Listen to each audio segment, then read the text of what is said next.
Africans needed extra time, their greatest player's 20th World Cup goal, and a last-gasp winner to get past a country of 500,000 people that most of the planet couldn't find on a map. Oh good, humans. Let's see what they've done now.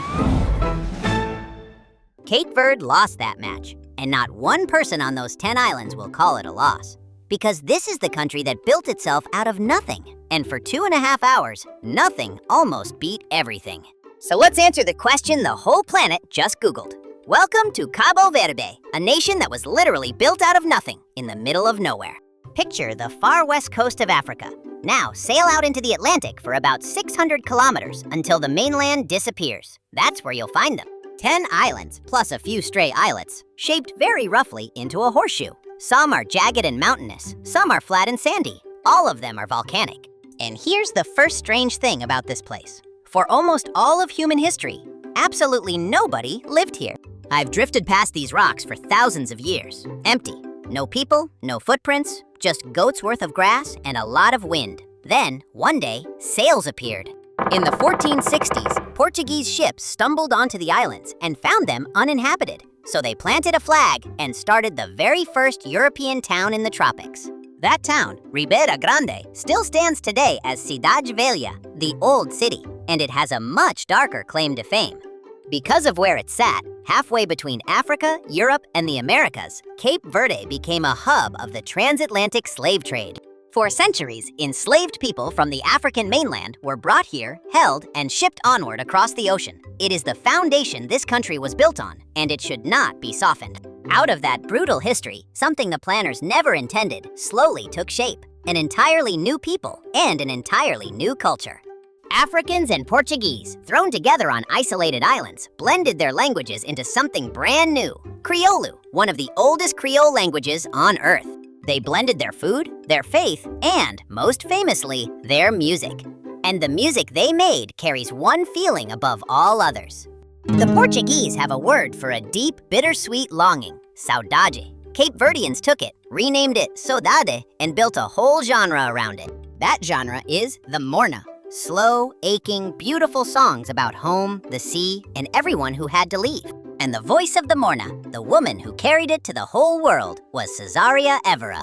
They called her the Barefoot Diva because she performed without shoes. In solidarity with the poor women of her islands, she won a Grammy and made tiny Cape Verde famous through song. But to understand why so many of her songs are about leaving, you have to understand the island's oldest enemy, the sky. Cape Verde sits right where the Sahara breathes out. It is hot and it is dry, and the rains often simply don't come. For centuries, that meant something terrible on a cycle: drought, failed crops, and famine. In the worst droughts of the past, a devastating share of the population died of hunger. The land simply could not feed everyone who lived on it. And so, Cape Verdeans did the only thing they could. They left. They got on boats and they spread out across the world. They sailed to Portugal, the Netherlands, and especially to New England in the United States, crewing whaling ships out of places like Massachusetts. And here is the wildest number in this whole story. There are far more Cape Verdeans living outside the country than inside it. The diaspora dwarfs the homeland. Cape Verde is one of very few nations whose people are mostly somewhere else, sending money, songs, and footballers back home.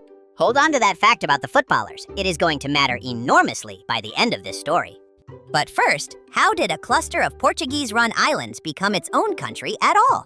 For most of 5 centuries, Cape Verde was a Portuguese colony, run from far away and largely left to fend for itself through every drought. By the 20th century, people across Portugal's African colonies had had enough, and a movement for independence took shape. Its most famous leader was a soft-spoken agronomist named Amilcar Cabral, a man who studied soil and ended up leading a revolution. Cabral united Cape Verde and Guinea-Bissau in a long struggle against colonial rule. He was assassinated in 1973, just before independence finally came. In 1975, Cape Verde became a free nation at last. And then it did something genuinely rare on its continent. It became boring. Beautifully, enviably boring. While coups and chaos rattled much of the region, Cape Verde quietly built one of the most stable, peaceful democracies in all of Africa. Power changes hands through elections. People vote, results are respected, and life carries on. For a country born from such a dark beginning, that is no small thing. Without much oil, without much land, and without much rain, Cape Verde leaned on the few things it did have: its location, its sun, and its people. Take the island of Sal. Its name literally means salt, because for a long time its big export was exactly that: salt, scraped from a flooded volcanic crater. Today, that same flat, sunny, sandy island does something more profitable. It catches plane loads of tourists hunting for a winter tan. The islands sit in steady trade winds and warm water, which has made them a magnet for windsurfers and kite surfers from across Europe. But not every island is a postcard. Some are pure, raw geology, and one of them is still very much alive. Meet the island of Fogo, which simply means fire, and its towering volcano, the highest point in the whole country.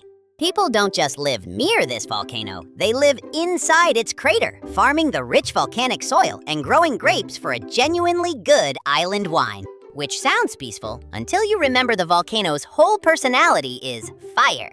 In 2014, Fogo erupted. Slow rivers of lava crept down and swallowed the villages inside the crater whole, burying homes, vineyards, and roads.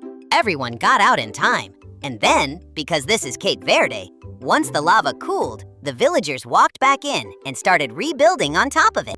An entire community looked at the smoking, lava-buried ruin of their homes and collectively shrugged. Best soil on the island. That is the whole national character in one decision.